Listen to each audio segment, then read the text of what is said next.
Hi there, this is H. Victoria Hogro Atkerson. I'm an author and a writer, and I invite you to think about writing as a career because it's a fascinating place to live, and it's a fascinating place to create something really special out of your imagination. Most people don't think they can write, but I guarantee you, I felt that way once myself.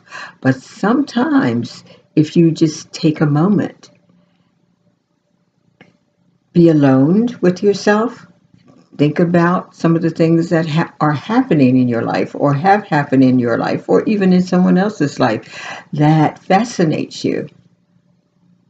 You might be able to write that down. You can write that down. You should write that down. And maybe you may want to share it with everyone else. But check with people you know, people you trust, and people who um, believe in you and believe in your skills.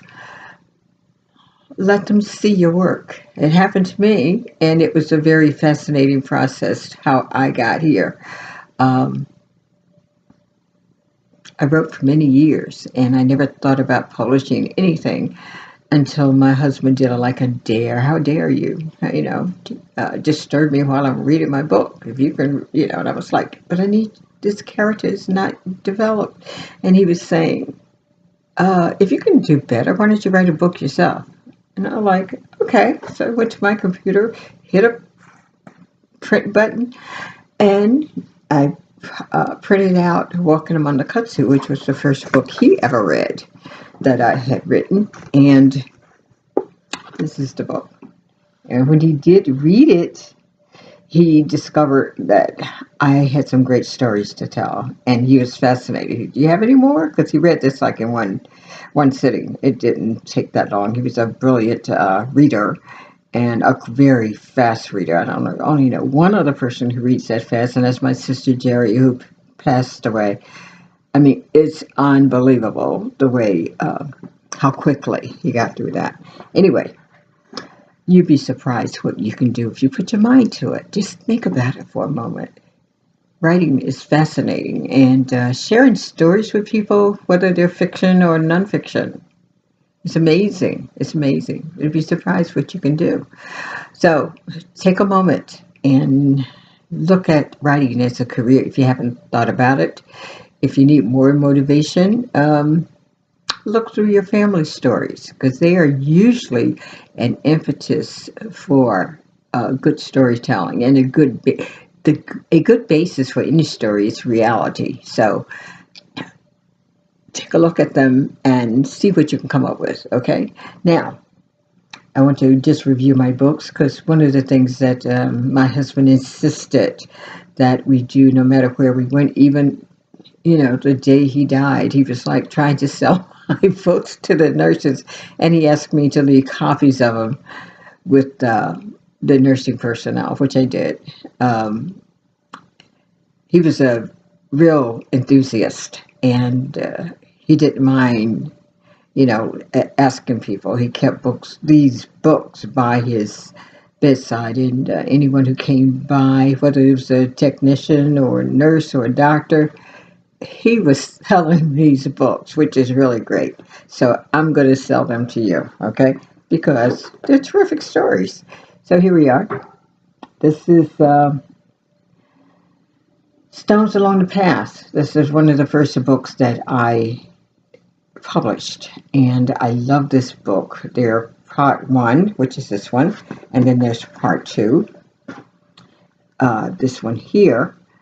I love these books simply because it's a very, very good love story, and there's nothing more special to me than having a wonderful, wonderful, passionate relationship that's full of intrigue, disappointment, um, family complications, just many, many difficulties because most of us experience that in relationships, and it's very realistic to intertwine love, romance with conflict and difficulties. That's the story And that's why we have that title, Stones Along the Path, because usually most relationships have that.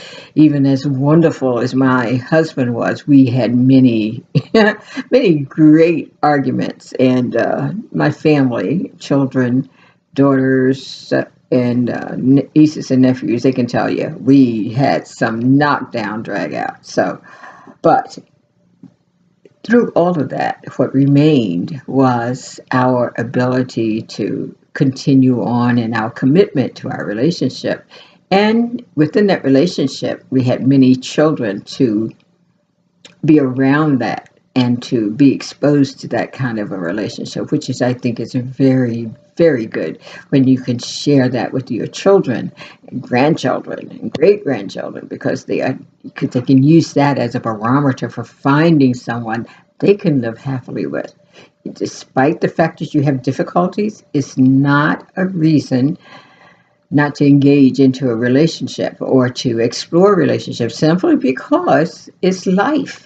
You don't agree on everything, and you shouldn't, because you're individuals. You come from two different backgrounds. No one expects you to be perfect, but no matter what, the expectation is to commit to the relationship, commit to the words that you pronounced on the day you got married, that no matter what, we're going to stick this out. We're going to do this because the passion between us is amazing. So, you want to hear a really good love story? I want you to check out Stones Along the Path, because it's one of the best.